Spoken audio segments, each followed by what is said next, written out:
The Band of Brothers was a great series. It showed pretty accurately the actions of Easy Company of the 506 PIR, but for the taking of Carentan, it gives the impression that Easy Company took it on their own on the 12th of June.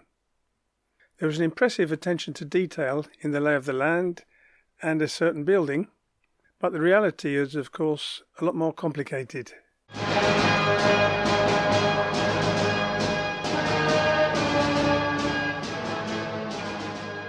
Saint-Côme-du-Mont was finally taken on the 8th of June.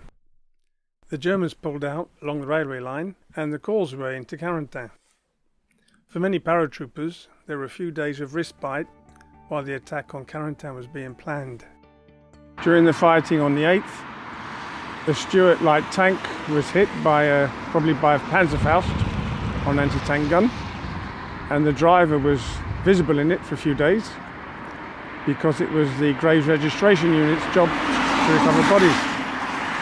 And so this became known as Dead Man's Corner, which is the name of this museum now.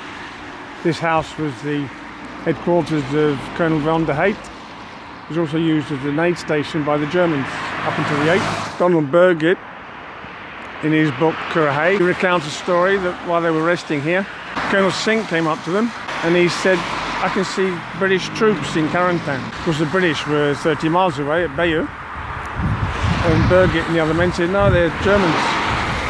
But Sink still insisted, so he got a jeep and a driver and drove down the road towards Carentan. Of course, they came under fire and they came back pretty quickly. Donald Burgett also recounts that coming down from Dead Man's Corner, which is there, he came down to these buildings with another man and on a motorcycle and a sidecar that they purloined, and they were filling up the sidecar with cider from there was a cafe here. And Burgett said to the other man, "Are there any Germans around here?" He said, "Yeah, they're upstairs." They carried on loading up the sidecar and then sped off up the hill, and the Germans taking pot shots at them from the top floor. You might remember that shortly after landing, Winters and his men attacked a German convoy. That happened, but Winters and his small group had joined up with a bigger group of the 502nd men, led by Lieutenant Colonel Cole. It was Cole and his men who attacked the Germans, who were in fact Georgian Osttruppen. For the attack on Carentan, it was Lieutenant Colonel Cole and his men who did the hard grind. The attack started on the night of the 9th of June. Between Saint-Côme and Carentan are 4 bridges. Each side of the causeway was flooded, so the road was the only way in. The first bridge was intact. There was no opposition. The second bridge had been destroyed, probably by the Americans, perhaps by the Germans. So Cole sent his S2, Geoff, across the river in a little dinghy, and they continued up to bridge number 4. They found the 4th bridge blocked by Belgian gates. They managed to prise them apart to make a gap about 18 inches, just big enough for one man to squeeze through. Then they were lit up by flares and came under fire. They made their way back up the road about 5:40. On the 10th, the bridge still hadn't been repaired by the engineers, so the paratroopers made a makeshift wooden bridge with some planks to get across and continued to the 4th bridge.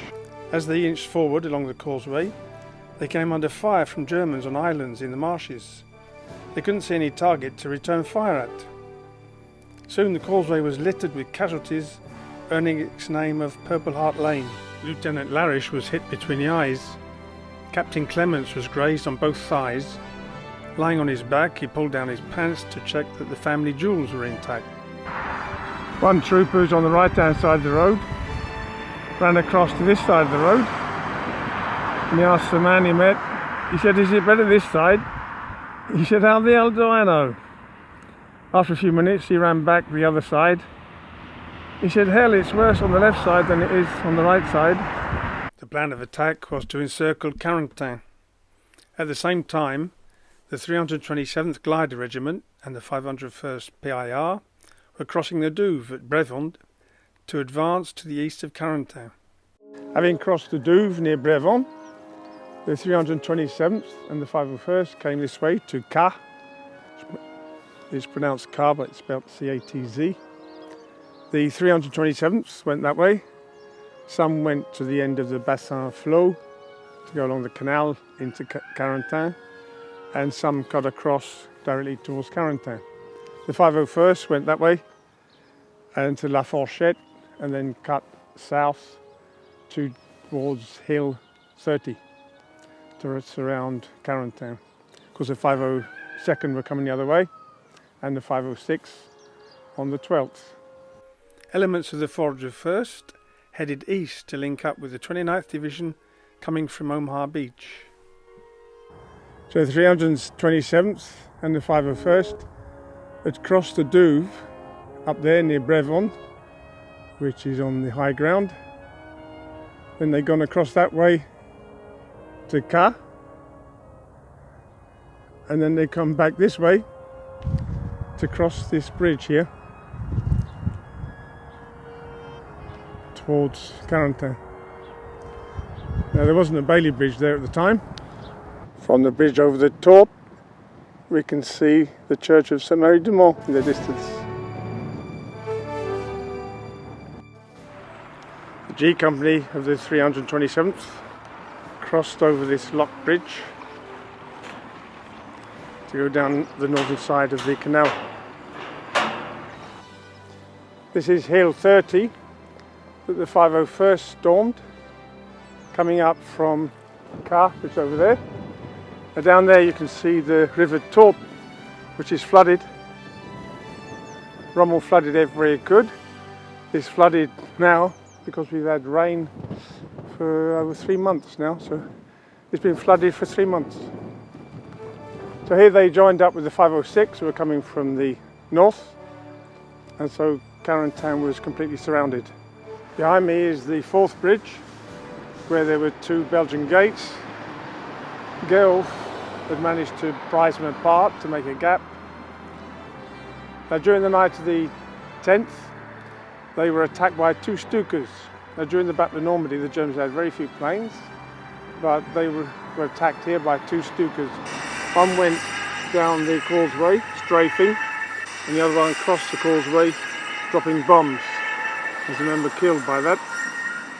But in the night of the 10th, Cole started getting the men to come through the gap in the Belgian gates, and they were lined up along here. This side of the bridge were fields. There were none of these buildings. The only building was there was the Ingu farm. That was the German command post, and there was firing coming from there. There were hedges over there, and the Germans had laid down defense positions there.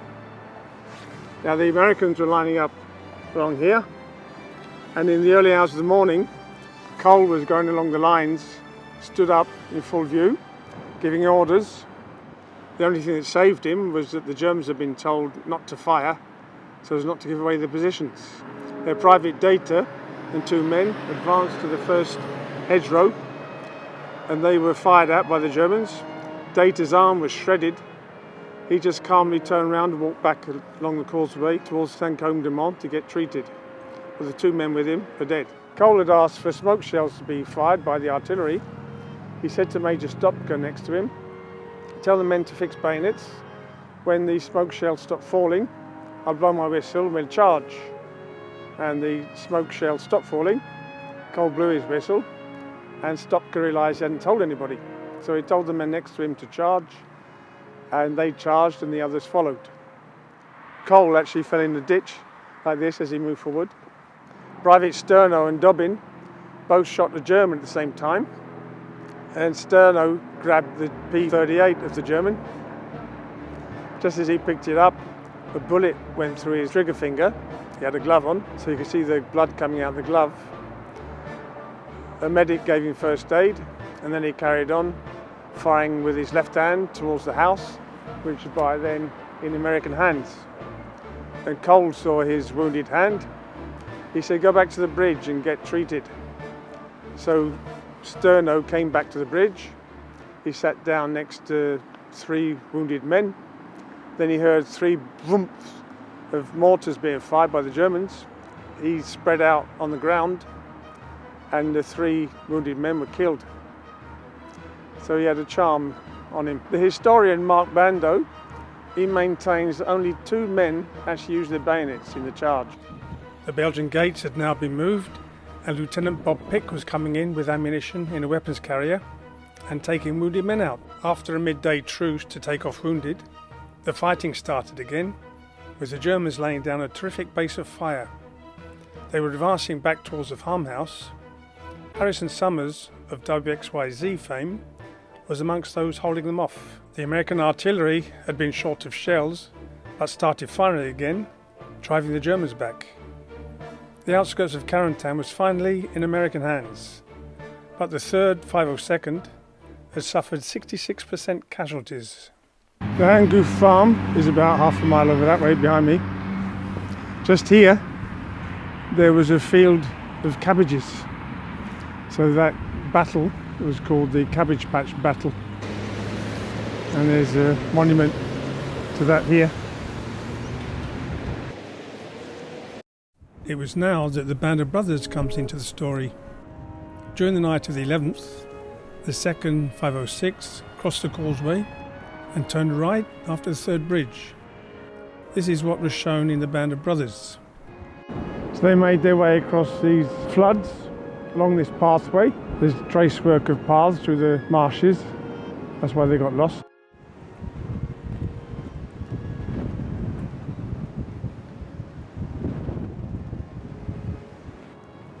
After having a hard time getting through the floods from Saint-Côme-du-Mont, the 2nd Battalion 506 came up here and they stopped here on the top of this hill. Some slept. It was just open fields at the time. There was a barn here which they used as an aid station. And then on the morning of the 12th they started the attack down that way. The attack was going to go ahead down that road into Carentan.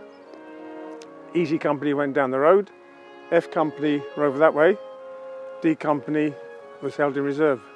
The descent into Carentan was pretty well portrayed in the HBO series. They got the road going down, a bit shorter in the film. The house at the end of the street wasn't exactly like that, but similar. Now the E Company was coming down here. Winters sent Lieutenant Welsh forward with some men to attack the machine gun. The other men were in the ditches, both sides of the road, and they froze. The Colonel Strayer was behind them. He could see what was happening. He was shouting to Winters, "Get them moving." So Winters ran from side to side of the road, kicking the men in the pants. Bullets were whizzing around him, but he wasn't hit. Finally, the machine gun, which was firing out the window, was silenced by firing a grenade through it. Then they could go both sides of the junction, and they held the junction. This building was here, one of the first houses on the outskirts of Carentan, and there's still some bullet marks in this wall, which is made of earth.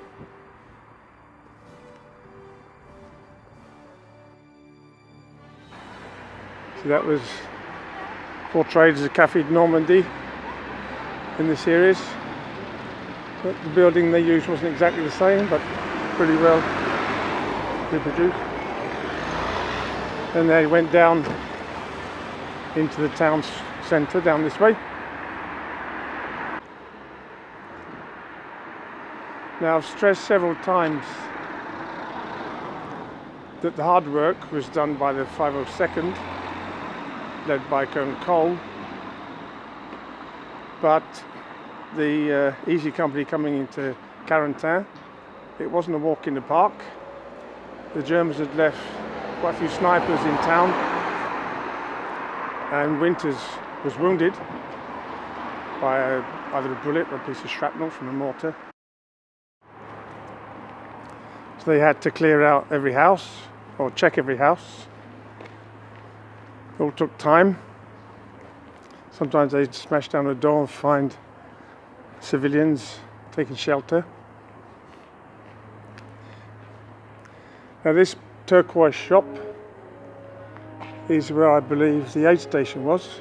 where Winters was treated, and where he met Bligh, who'd gone blind from shell shock. And he spoke to him calmly for a few minutes, and Bligh calmed down, and his sight came back, and he went off to join his comrades. He's lucky he wasn't facing Patton. The road used to go across the railway line here. It's blocked now, so they would have gone straight down there into town. Café Inguf, which was well portrayed exactly, is where that restaurant is. It's disappeared. The cafe that doesn't exist anymore, called Désiré Angouf, was just there, the other side of the roundabout. The house, the other side of the railway line, is still there. That tank is coming down that road from Holgat. There's an interesting video by Paul Woodidge on his channel World War II TV about the 101st coming into Carentan with archive footage. There's a link in the description. The town centre of Carentan is pretty much as it was. Those arcades, you can see those in archive photos. There were several medal ceremonies here. One of them was disrupted by the Germans shelling the town, and the little girl who had just given some flowers to some soldiers was killed. You see that house opposite over the paper shop? That was damaged, that's been rebuilt. The other buildings are original. There are several ways to support the channel. Give a thumbs up, tap subscribe, plus the bell, ask questions, or even on Patreon.